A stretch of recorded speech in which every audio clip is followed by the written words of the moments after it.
All right, so we are back with another workout. We're gonna get started into this warm-up with some alternating front lunges. Here, you want to really remember that when you're going to the front, you're pushing backwards off of that front heel, which is gonna put the emphasis of this movement in your glute and your hamstring versus your quad or the top of your leg. You can see how my knee is right over my ankle. All right, I like to keep moving through these 10-second intervals in between, but we're gonna go into an arm swing here. You can start either direction. We're gonna go half the time backwards and half the time frontwards.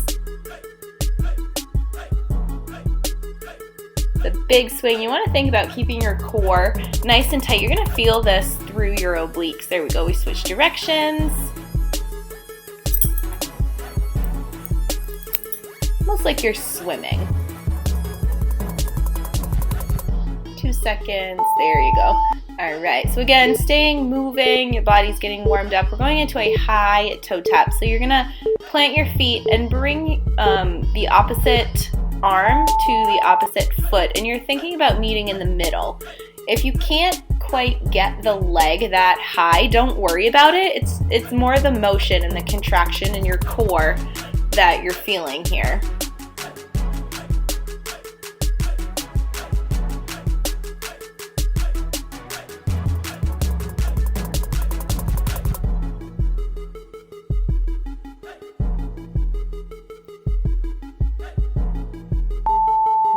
This next interval, we're going to go into a skater. There's a few ways you can do the skater. I'm going to show you a little bit more of a harder version. So I'm touching my toe, which is using more energy, right, to bend down as you're hopping back and forth. It also takes a little bit more balance. If you don't quite have the stamina or the balance to do that quite yet, you can leave the toe tap out of it and just tap behind.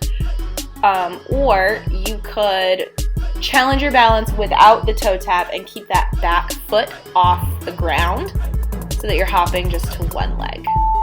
Good. All right, that's going to start over again back at the top with those front lunges. Remember, you're alternating your feet. You're not just doing one side. I like to keep my hands on my hips. I feel like that helps stabilize me, but it's whatever works best for you.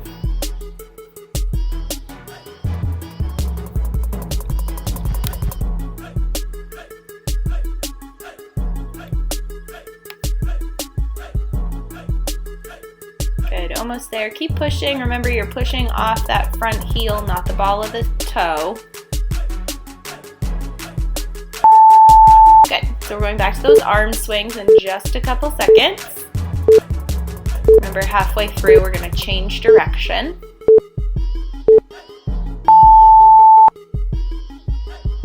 This is great for your shoulder mobility, your chest, your back.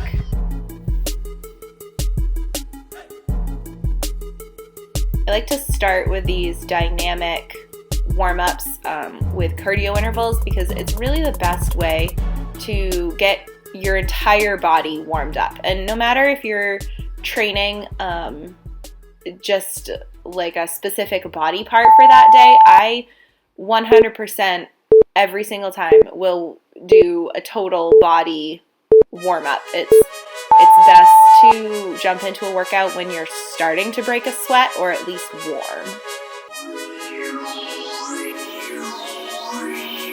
These dynamic stretches are stretching the muscle with movement. So the muscles and your tendons and your ligaments aren't just being pulled. If you want to think about your muscles like an elastic, if you pull on an elastic band that's been pulled, it's most likely going to snap. Whereas if it's been warmed up, it's going to be a lot more flexible. All right, we've got one last set of skaters here in about 3 seconds.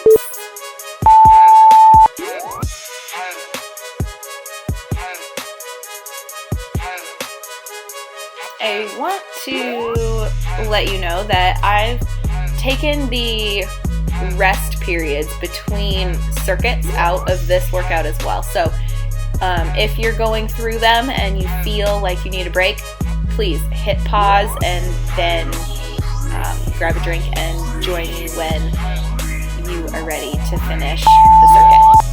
All right, round one, we've got 1-2 squats, a dumbbell swing, a shoulder tap, a pike push-up, and a glute bridge. First up is your 1-2 squat. So this is like a 1-2 pulse at the bottom, and then stand up and squeeze your glutes at the top. Your feet should be hip width apart. You're sitting back and down like you were sitting in a chair. You want to really think about shifting the hips back first and not bending at your back, if that makes sense. You want your upper back to stay nice and straight, and the hips are what's pushing backwards. Great. All right, we're going to go into a dumbbell swing. So you're going to take your dumbbell by one of the heads. Feet are going to be just outside of hip width.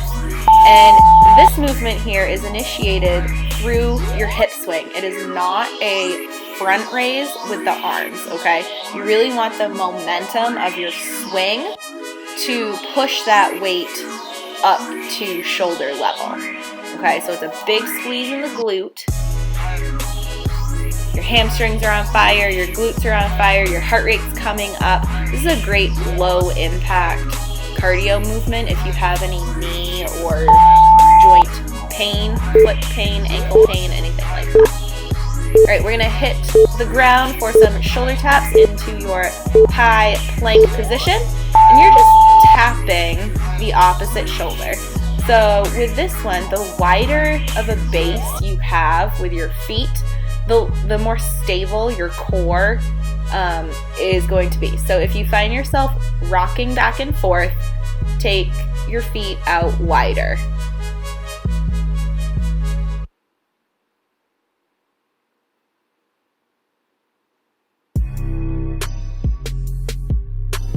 Good, rest. You're going to stay right on the ground. We're going into a pike push-up. So the positioning here, again, is a high plank that you're going to shift your hips back into a down dog, and it's kind of like a shoulder push-up, I guess.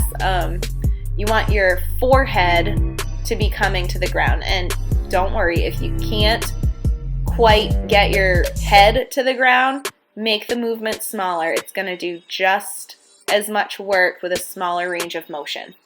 Something that you can work up to.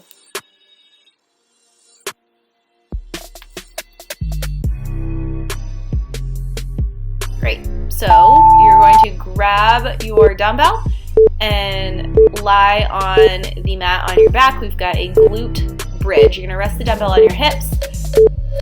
Push through the heels, drive those hips up in the air, and then it's just a very light tap on the ground before you're back up.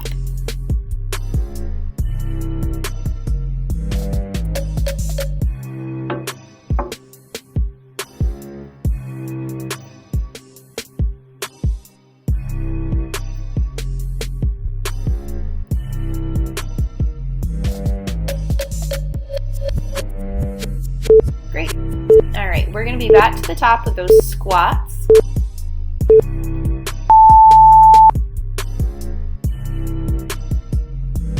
Remembering here the weight is in your heels. You're feeling a really great contraction at the top when you squeeze your glutes. Kind of shift your hips forward just slightly.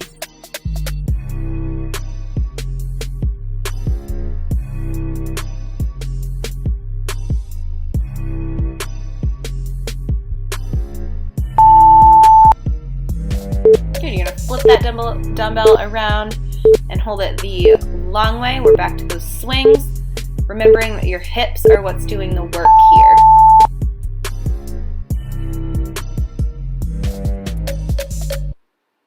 Okay, your core needs to be stabilized so that your lower back isn't feeling any pressure.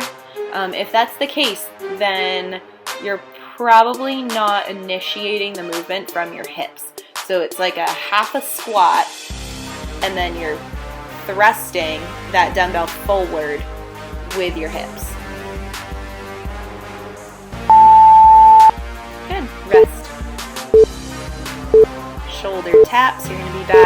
mat. I'm going to show you from the side this time.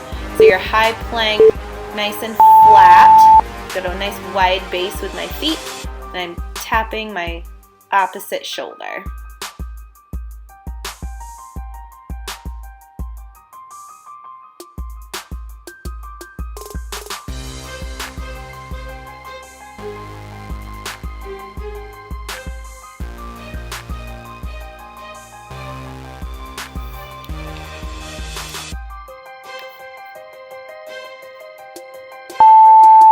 Good. Pike push-up. I'm going to show you again from the side here so you can see how much of an angle my body's at. I'm shifting into that down dog, and then my forehead is coming to the mat.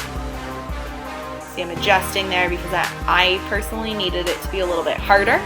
But if that's not the case for you, then stick with what's currently challenging you. And as you progress and get better at these, you can make adjustments and make it more difficult.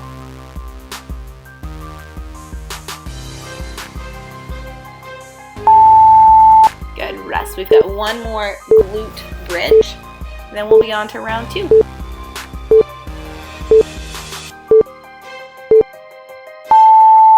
Good, remember here, your heels are what's driving your hips up. The weight should not be in the ball of your foot, should be in the heel, almost so that the toes could pop up.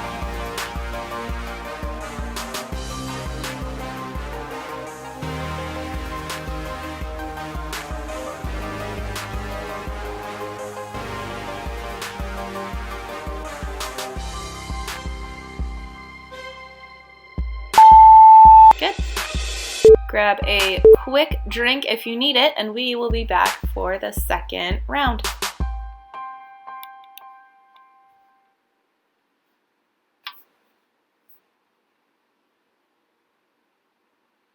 Okay, so for this round, you're going to need 2 dumbbells. We're going into a chest press in a glute bridge. So you're going to raise into that bridge, hold the bridge, and then press those dumbbells up to the sky. Nice light tap with the elbows on the floor on the way down, and then straight up. I see a lot of people do this with really wobbly forearms, and if that's the case for you, I would suggest dropping the weight or just going down to one weight and holding it by the ends. Okay, you're going to stay on the mat, hands go underneath the hips. We're going into a leg lift. So you're going to see me here. I'm lifting my upper back off the ground. I find that helps me keep my lower back pushed into the mat, avoiding that arch that happens, which could cause some discomfort. So between your hands kind of cradling your hips and giving you a little bit more of a platform, and your upper back lifted off of the mat, you shouldn't feel any tension in your back. This should be all lower tummy. Great. We're going to flip over and we're going into a bear crawl. So your knees are going to be hovering over the mat, and you're walking 3 to 4 steps up and 3 to 4 steps back. I'm alternating, so it's opposite hand, opposite foot that moves together. Try your very best to keep those knees just slightly off the ground. Okay, your back should be nice and flat. You're not lifting your hips up in the air for any reason. Good. Those are super hard. They're great for your quads. All right, we're going into a bicep curl to a shoulder press. So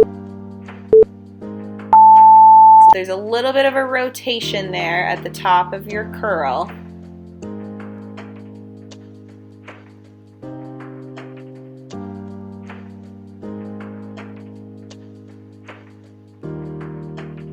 You should feel great after we just walked on our hands and knees on your shoulders.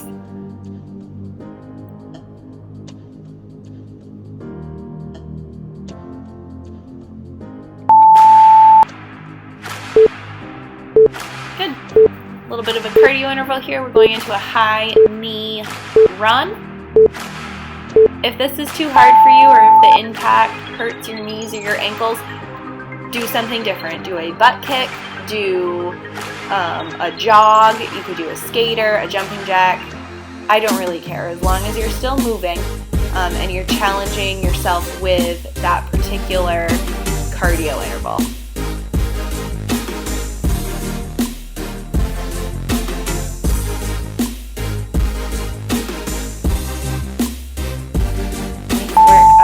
Back to the top, chest press with a glute bridge hold. So you're going to drive those glutes up again, pushing through the heels, and then press those weights right over your chest.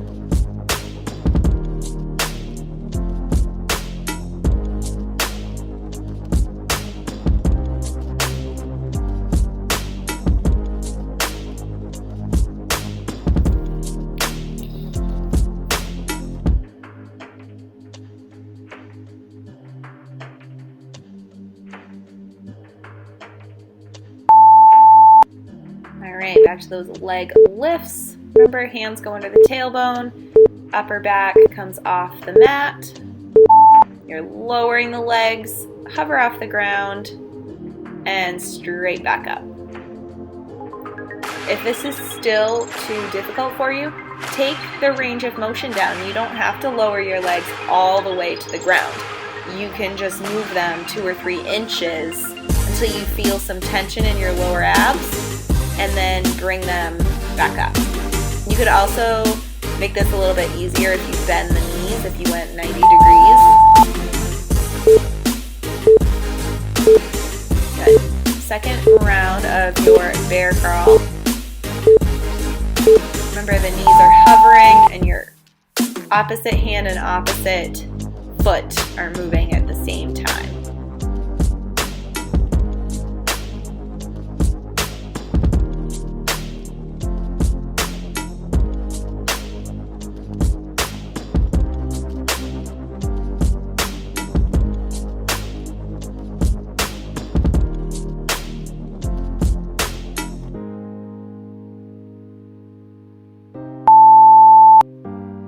Bicep curl to a shoulder press.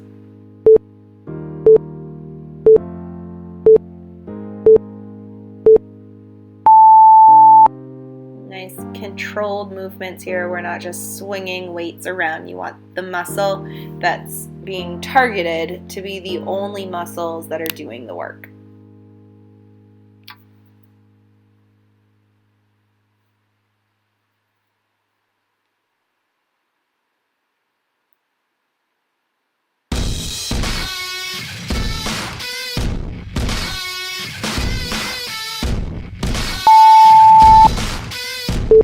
Last high knee run, and then we're on to the last round.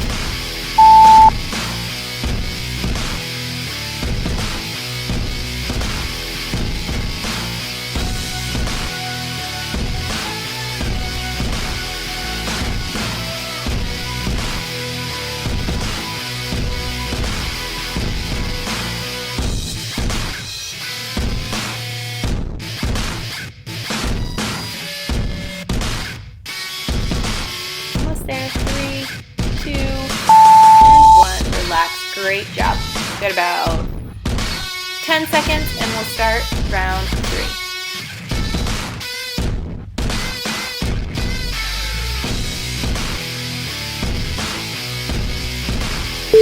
Okay, we're going to start with a wide to narrow row. So you're going to use 2 dumbbells. You're sending the elbows out wide and then pulling them in close. So palms are facing your knees, and then palms are facing each other. This is targeting your rear delt, upper back, and then your mid back and your lat. Big squeeze in the shoulder blades like you're pinching a pencil together.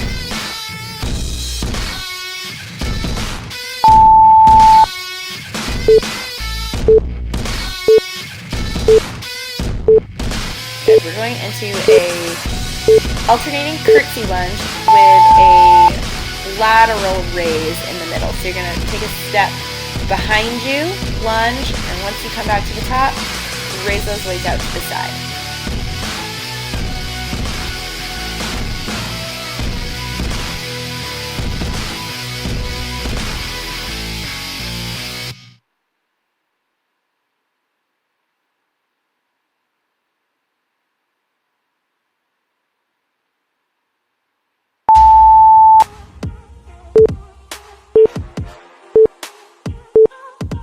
we're going into a dead bug. So hands and feet, opposite hand, opposite leg are stretching out behind you. You're driving your lower back into the mat here. When you get really good at this, you can hold hand weights. You could put ankle weights on. This movement is super challenging, but it really teaches you how to connect with your deepest core muscles. Good, we're going into a plank jack. So high plank and a jumping jack with the feet. If you need to make this harder, you can go down to an elbow plank. Those are really tricky.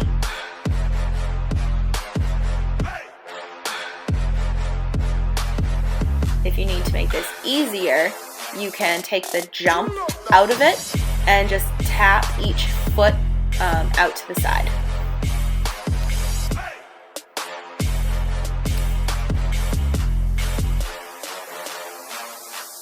Great. Alright, we're going into a Superman with a lat pull. So you're going to lift your thighs and your chest off the ground. Pull those elbows back, big squeeze through your back, and then lower back down. So it's up, pull, out, down. Up, pull, out, down.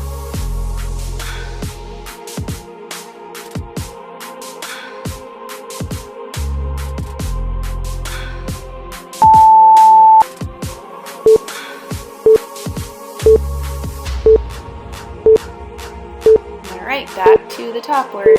So that wide row into a narrow row. So elbows are wide, elbows are narrow. Palms face behind you, palms face each other.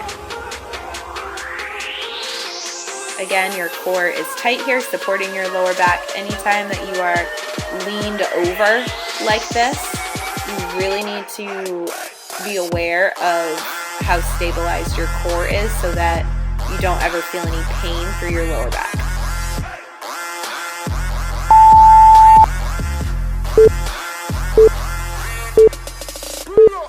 Good, so we're going back to those lunges with the shoulder raise. So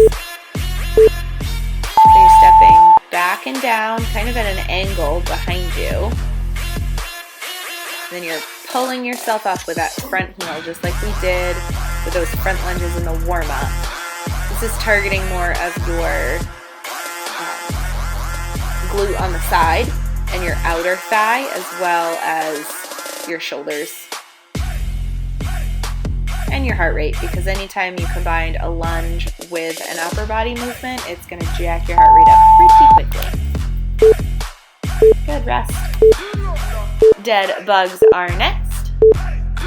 This can be kind of confusing to get things started. You see me here kind of get confused as to which leg and hand needs to move, but opposite hand, opposite leg are moving at the same time. You know, we got to get your brain working as well as your body.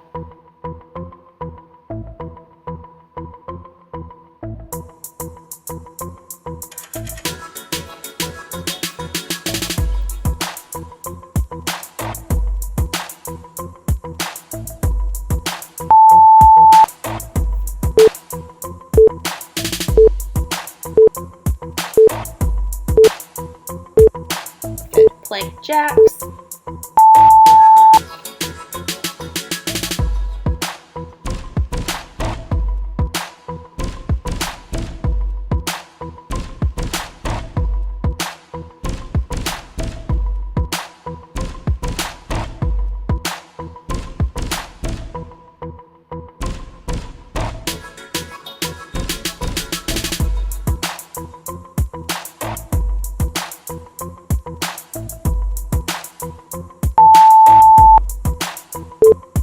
Okay, so back to that lat pull with your back extension.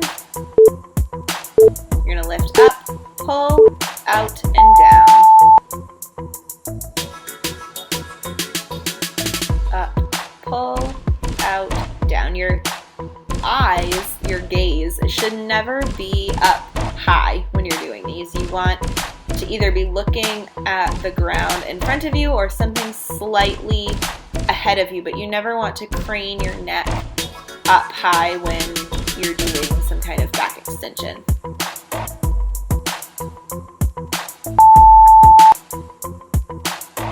Nice job. We are going to move into a cool down.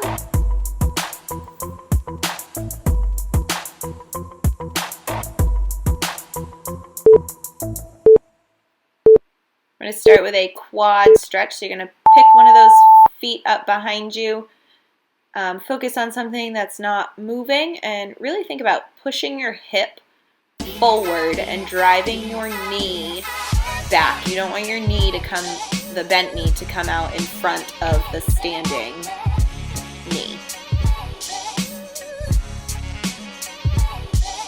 Okay.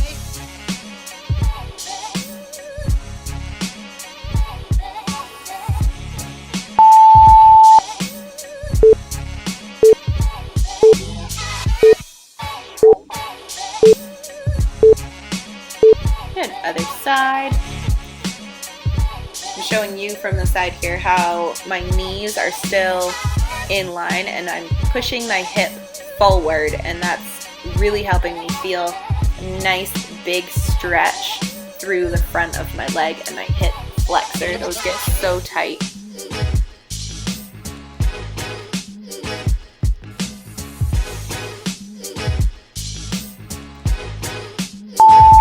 We're going to go into a hamstring stretch. You're going to open up the feet nice and wide, and we're going to just take it to one leg. You're going to drop your upper body down, grab hold of that ankle, the toe if you can reach it. Really feel just this one side through your hamstring, the back of the leg. We're going to hold for 30 seconds, and then we'll swing around and do the opposite side.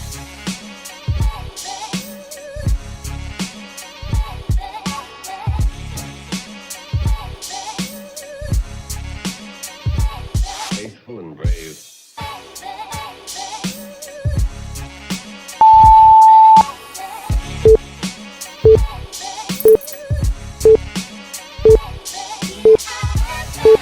Good, you're gonna sweep around, grab that opposite foot.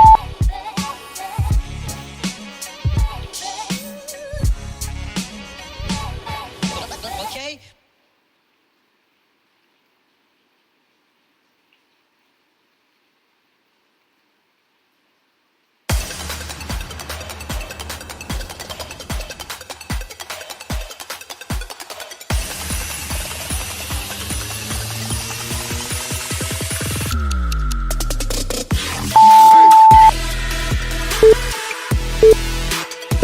Alright, we're going to go into a shoulder stretch.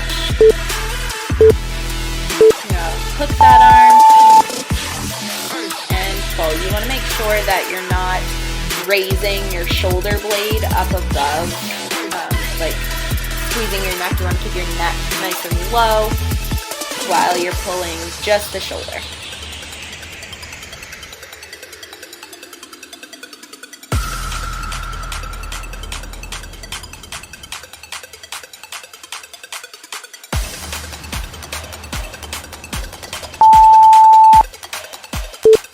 We're going to go opposite side.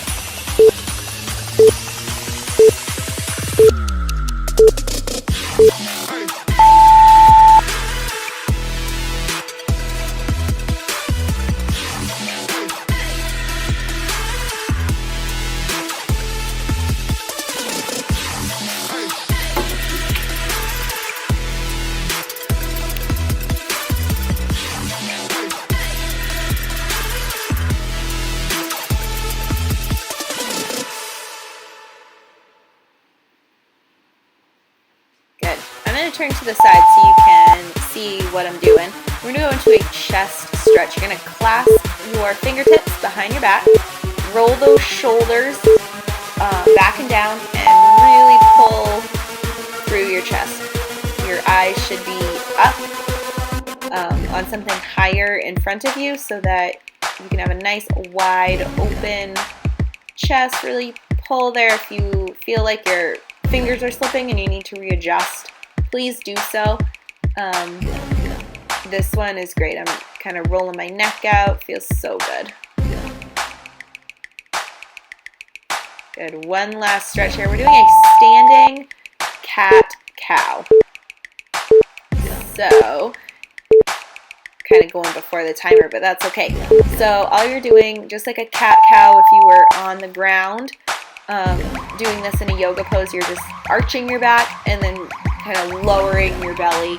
Head comes down when the belly, head comes up when the belly is down. Feels so good on your upper back.